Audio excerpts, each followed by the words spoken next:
Des recoins les plus sombres et lointains de l'univers, un appel est lancé et une réponse est donnée. La Ligue de Justice, ainsi que l'ensemble des habitants et des héros de la Terre, s'apprêtent à affronter une menace comme jamais encore ils n'en ont connue. Grâce à d'antiques magies, des dieux océaniques extraterrestres apparaissent sur Terre avec une armada incroyable, dotée de pouvoirs cosmiques et de la capacité d'inonder totalement notre monde dans des eaux méphitiques qui changent quiconque entre en contact avec en créatures marines sanguinaires. Tandis que Batman reste dans le hall de justice pour protéger coûte que coûte la totalité, ce mystérieux artefact issu de la destruction du mur source, les autres membres de la Ligue et des Titans font tout leur possible pour empêcher l'invasion et la submersion totale du monde, mais ils devront très vite admettre leurs limites face à ces dieux courroucés qui semblent véritablement invincibles. L'ennemi connaît très bien les faiblesses de la Terre, car il semble qu'autrefois ils y sont déjà venus pour partager le secret de la vie avec Poséidon et les premiers Atlantes. Trahison oblige, les choses ont dégénéré, et aujourd'hui c'est avec une volonté de mort et de vengeance que ces dieux sont de retour du cimetière divin avec de nouveaux alliés de poids, la Légion fatale. Le groupe de Luthor profite en effet de cette invasion massive qui accapare pratiquement toutes les forces de la Ligue de Justice pour tenter à nouveau de s'emparer de la totalité malgré toute la résistance que Batman peut leur opposer dans son état.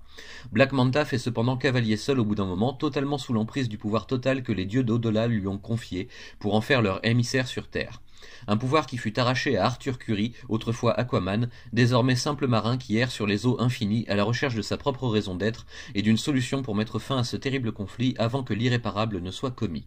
Et justement, Manta s'apprête à déchaîner les terrifiants pouvoirs d'une créature de mort absolue, appelée par-delà l'espace jusque sur Terre pour en dévorer la moindre particule de vie. Certain de pouvoir contrôler les dieux et ce kraken de la mort, Manta ne voit pas qu'il commence à sombrer rapidement dans la folie et qu'il signe peut-être bien sa propre perte en même temps que celle de toute la planète.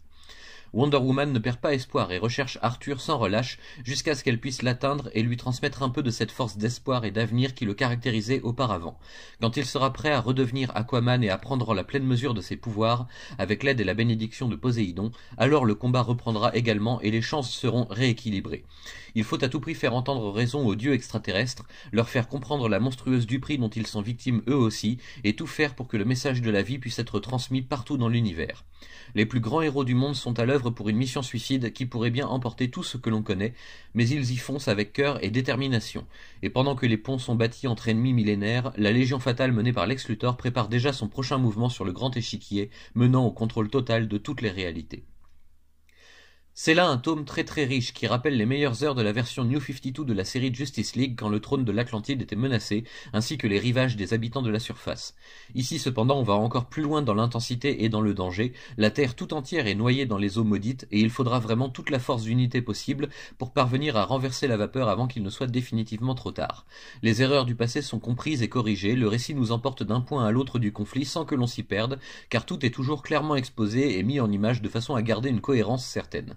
Grâce aux auteurs mais aussi aux dessinateurs de ces différentes séries reliées par cet arc majeur, la série devient vraiment passionnante là où dans le tome précédent elle pouvait être un peu trop complexe à suivre par moments. Ici c'est fluide, les enjeux sont clairs et bien définis, et au final on ne suit l'action qu'à travers quelques personnages seulement alors que tous sont mobilisés au combat un peu partout. Un tour de force qui permet même de gagner de garder des cartes en réserve, pour nous montrer que derrière tout ça, la Légion fatale poursuit son but mystérieux et qu'on entendra de nouveau parler d'eux au premier plan très bientôt.